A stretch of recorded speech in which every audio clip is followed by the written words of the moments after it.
Third class 7th lesson పద్యరత్నాలు. సాధన పత్రం 1. పిల్లలు ఈరోజు విన్న మొదటి 3 పద్యాలలోని గుణింత పదాలను కింది గీతలలో రాయండి. రాగము ధరలోన చదువు, వేము వినుర నుండెదు, నుండు వేమ చదివెనేని, సాధనమున పరికింపగా సరసుడగును, సమకూరు చాలా చదువుగా. మొదటి 3 పద్యాలలోని ద్విత్వ సంయుక్తాక్షర పదాలను పట్టికలో రాయండి. ద్విత్వాక్షర పదాలంటే ఒక అక్షరం కింద అదే అక్షరం ఒత్తు రావడం. సంయుక్తాక్షర పదాలంటే ఒక అక్షరం కింద వేరే అక్షరం ఒత్తు రావడం. ఫస్ట్ ద్విత్వాక్షర పదాలు. అతిశ ఇల్లుచు, లు కింద లావత్తే వచ్చింది. తీయ వచ్చు, పలుకవచ్చు, చదువుకున్న, మొక్కటబ్బా.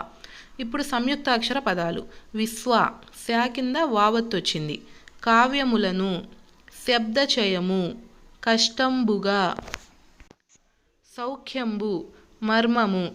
కింది గేయ పాదాలను పూర్తి చేయండి. తినగ తినగా వేము తీయనుండు, సహన మొక్కటబ్బా చాలా కష్టంబురా, విశ్వదాభిరామ వినురవేమ, చదువు చదివెనేని సరసుడగును. సాధన పత్రం 2. పిల్లలు ఈరోజు విన్న 4, 5, 6 పద్యాలలోని గుణింత పదాలను కింది గీతలలో రాయండి. భావింపగా గూడు, నీట బాసిన, దాని, వెంటి, సోకి, బలిమి, ఏనుంగు, కమలిన భంగిన్, నెంత, వినుర, లావుగల, యైన, వేమ, వాని కంటెను.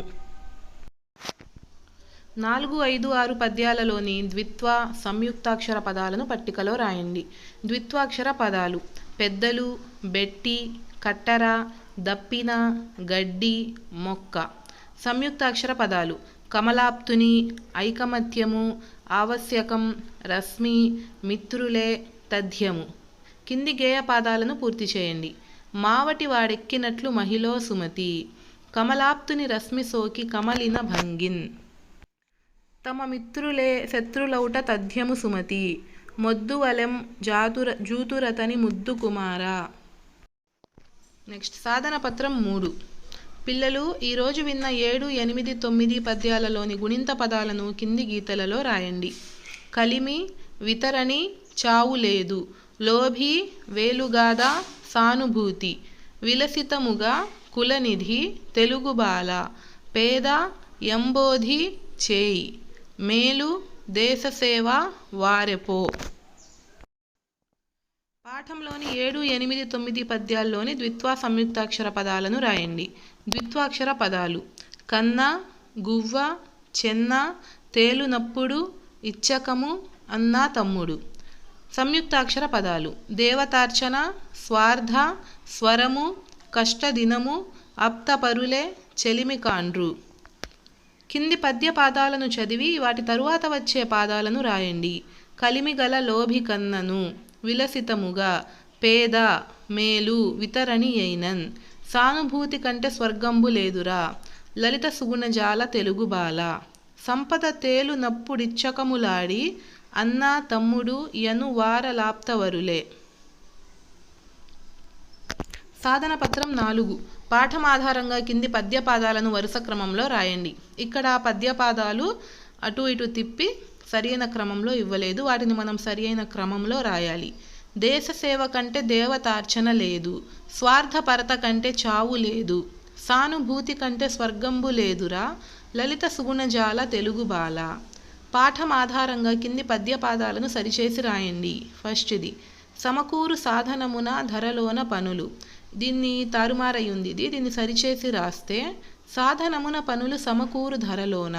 రెండవది చాలా కష్టంబురా సహన మొక్కటబ్బా, సహన మొక్కటబ్బ చాలా కష్టంబురా, చదివిన మర్మ మెరిగి చదువురా చదువు, చదువు మర్మ మెరిగి చదివినా చదువురా. కమలిన భంగిన్ సోకు రశ్మి కమలాప్తుని, కమలాప్తుని రశ్మి సోక కమలిన భంగిన్, మెచ్చు నారాయణుడు మెచ్చనేని నరుడు, నరుడు మెచ్చనేని నారాయణుడు మెచ్చు. కింది పద్యపాదాలను జతపరిచి రాయండి.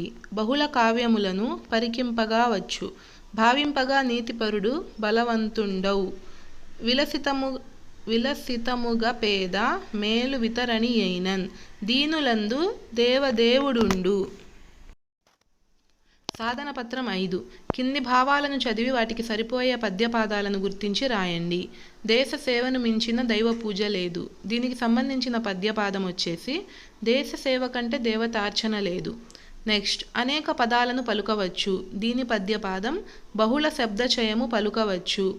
జాలి కలిగి ఉండుట కంటే స్వర్గం లేదు. దీని పద్యపాదం సానుభూతి కంటే స్వర్గంబు లేదురా. సహాయం చేసేవారు నిజమైన స్నేహితులు. చేయి ఎందిచ్చు వారెపో చెలిమి కొండ్రు. కింది పద్యాన్ని పూరించండి. చదువు చదవకున్న సౌఖ్యంబు నుండదు. చదువు చదివెనేని సరసుడగును. చదువు మర్మమెరిగి చదివిన చదువురా. విశ్వదాభిరామ వినురవేమ. పాఠంలోని కింది పదాలు చదవండి. ఇవి డు లుతో అంతమయ్యాయి కదా, ఇలాంటివే మరికొన్ని రాయండి. చివర పాఠంలో ఉన్న పదాలు చూసి అందులో చివర ఏవైతే డు మరియు లుతో అంతమవుతాయో ఆ పదాలని రాయండి. డుతో ఎండయ్యే పదాలు నరుడు, నుండు, సరసుడు, గూడు, తమ్ముడు. లుతో ఎండయ్యే పదాలు కమలములు, పనులు, నెలవులు, మేలు, మిత్రులు. నెక్స్ట్, సాధన పత్రం 6. కింది ఆధారాలతో గళ్లను నింపండి. పదాలు రాయండి. ఒక పండు బొప్పాయి, తీపి పదార్థం మిఠాయి, సైనికుడు సిపాయి, చిన్న అమ్మాయి పాపాయి, అద్దె బకాయి, కూరలు వండే పాత్ర దబ్రాయి, 100 పైసలు రూపాయి. కింది వాక్యాలలో గీత గీసిన పదాలకు సమానమైన అర్థాన్నిచ్చే పదాలతో తిరిగి రాయండి. రాముడు దశరథుని తనయుడు. తనయుడినే కుమారుడు అని కూడా అంటారు కాబట్టి ఈసారి కుమారుడు ఉపయోగించి అదే వాక్యం తిరిగి రాయండి. రాముడు దశరథుని కుమారుడు. రంగయ్య పరమ లోభి. లోభి అంటే పిసినారి కాబట్టి రంగయ్య పరమ పిసినారి. కలిమి శాశ్వతము కాదు. కలిమి అంటే సంపద. సంపద శాశ్వతము కాదు. చెరువులో కమలములు ఉన్నాయి. కమలములు అంటే పద్మాలు. చెరువులో పద్మాలు ఉన్నాయి. శ్రద్ధ లేనిదే చదువు రాదు. శ్రద్ధ అంటే ఏకాగ్రత. ఏకాగ్రత లేనిదే చదువు రాదు. నెక్స్ట్, ఈ చిత్రాన్ని ఒకసారి పరిశీలించండి. ఇప్పుడు ఈ చిత్రాన్ని చూసి పదాలు, చిన్న చిన్న వాక్యాలు రాయండి. పదాలు అమ్మాయి, అబ్బాయి, బావి, నీరు, గట్టు, సహాయం, పైకి లాగుట, మేలు. వాక్యాలు తోటి వారికి సహాయం చేయాలి. అబ్బాయి గోతిలో పడ్డాడు. అమ్మాయి అబ్బాయి చేయి పట్టుకొని పైకి లాగుతుంది. సాధన పత్రం 8. కింది పద్యపాదాలకు భావాలు సొంత మాటల్లో రాయండి. బహుళ కావ్యములను పరికింపగా వచ్చు. అంటే ఏంటి అర్థం? అనేక రకాల గ్రంథాలు చదివి ఉండవచ్చు. సాధనమున పనులు సమకూరు ధరలోన. సాధన చేస్తే ఎంతటి కష్టమైన పనైనా తేలికగా చేయగలుగుతాం. స్వార్థపరత కంటే చావు లేదు. స్వార్థ బుద్ధి కంటే చావు మరొకటి ఉండదు. కింది ఆధారాలతో బహుళ కావ్యములను పరికింపగా వచ్చు పద్యభావాన్ని రాయండి. ఇక్కడ బాక్స్లో హింట్స్ ఇచ్చాడు. కావ్యాలు, అనేక, సహనం, ఓ వేమ, శబ్దచయం, కష్టం. ఇది ఉపయోగించి పద్యం యొక్క భావాన్ని రాయాలి. ఓ వేమ, అనేక రకాల కావ్యాలను చదివి ఉండవచ్చు. ఎన్నో మాటలు మాట్లాడడం వచ్చి ఉండవచ్చు. కానీ ఓర్పు సహనం కలిగి ఉండడం చాలా కష్టమైన పని. అందువల్ల అందరూ ఓర్పు సహనం కలిగి ఉండాలి. కింది ఆధారాలతో మనుషులకు తమ స్థానాలు మారితే మిత్రులే శత్రువులు అవుతారు అన్న విషయాన్ని కవి ఎలా వివరించాడో రాయండి. తామర పూలు నీరు, సూర్యుడు, వికసించడం, స్థానం మారడం, వాడిపోవడం. దీని నుంచి మనం పద్యభావాన్ని రాయాలి. కవి ఏ విధంగా అయితే చెప్పాడో అలాగే పద్యభావాన్ని రాయాలి. తామరపూలు తమ నివాసమైన నీటి నుంచి బయటకు వస్తే తమ మిత్రుడైన సూర్యుని వేడి చేత వాడిపోతాయి. అలాగే మానవులు కూడా తమ స్థానాలు వదిలి ఉండకూడని చోట ఉంటే తమ స్నేహితులే శత్రువులు అవుతారు. ఇది నిజం. సాధన పత్రం 9. వేమన చదువు గురించి ఏమని చెప్పాడో రాయండి. ఓ వేమ, మనం సుఖంగా జీవించాలంటే చదువు ఉండాలి. చదువు ఉన్నవాడే అన్నిటినీ చక్కగా గ్రహించగలుగుతాడు. కానీ అసలు చదువు అంటే ఏమిటి? కేవలం పుస్తకాలు చదవటమే కాదు, వాటి నిజమైన భావం తెలుసుకొని చదవడమే నిజమైన చదువు. కవి దానం చెయ్యని ధనం గురించి ఏమని చెప్పాడో మీ సొంత మాటల్లో రాయండి. ఓ గువ్వల చెన్న, ధనవంతుడైన పిసినారి కంటే దానగుణం గల పేదవాడు మేలు. ఎలాగంటే అపారమైన నీరు ఉండే సముద్రం కంటే మంచినీరు అందించే చిన్న నీటిగుంట మంచిది కదా. కలిమి గల లోభి కన్నను. పద్యం నుంచి మీరేమి గ్రహించారో రాయండి. ఎంత సంపద కూడబెట్టాము అనేది ప్రధానం కాదు. ఉన్నదానిలో తోటివారికి సహాయం చేయాలి. ఉపయోగపడని సంపద ఎంత ఉన్నా వ్యర్థమే అని గ్రహించాము. ఇచ్చిన ఆధారంతో బొమ్మ గీయండి. రంగులు వేయండి. దాని గురించి 2 వాక్యాలు రాయండి. సూర్యుడు, చెరువు, కమలములు ఉండే విధంగా ఈ విధంగా బొమ్మను గీయండి. సూర్యుడు తూర్పున ఉదయిస్తాడు. సూర్యుడు, కమలాలు స్నేహితులు. ఇలా 2 వాక్యాలు రాయండి మీకు నచ్చినవి. సాధన పత్రం 10. కింది క్రియాపదాలు పరిశీలించండి. వీటి ఆధారంగా వాక్యాలు రాయండి. తినడం అనే క్రియాపదం ఉపయోగించి మనం తిన్నాను, తిన్నది, తింటున్నాడు, తిన్నారు, తింటారు, తినవచ్చు, తింటాడు, తింటుంది, తింటాను, తింటూ ఉన్నారు. ఇలా చాలా రకాల వాక్యాలని ఫామ్ చేయొచ్చు. ఇప్పుడు వీటితో మనం వాక్యాలను తయారు చేద్దాం. నేను అన్నం తిన్నాను. ఆమె అన్నం తిన్నది. అతడు అన్నం తింటున్నాడు. వారు అన్నం తిన్నారు. వారు అన్నం తింటారు. వారు అన్నం తినవచ్చు. అతడు అన్నం తింటాడు. ఆమె అన్నం తింటుంది.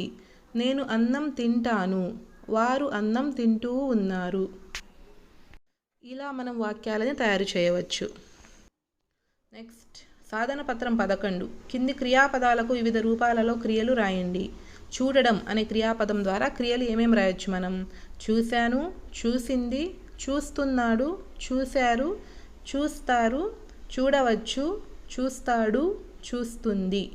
అలాగే వినడం అనే క్రియాపదం ఉపయోగించి విన్నారు, విన్నాను, వింటున్నాను, వింటున్నాడు, వింటాను, వింటాము, వింటున్నది అనే క్రియాపదాలు మనం రాయవచ్చు. కింది పదాలు ఉపయోగించి సొంత వాక్యాలు రాయండి. అమల, అమల బడికి వెళ్ళింది. రాజు, రాజు బడికి వెళ్ళాడు. తోట, తోటలో పూలు అందంగా ఉన్నాయి. బస్సు, నేను బస్సులో ఊరికి వెళ్ళాను. గుంటూరు, గుంటూరు మిరపకాయలకు ప్రసిద్ధి. Please subscribe for more videos. Thanks for watching.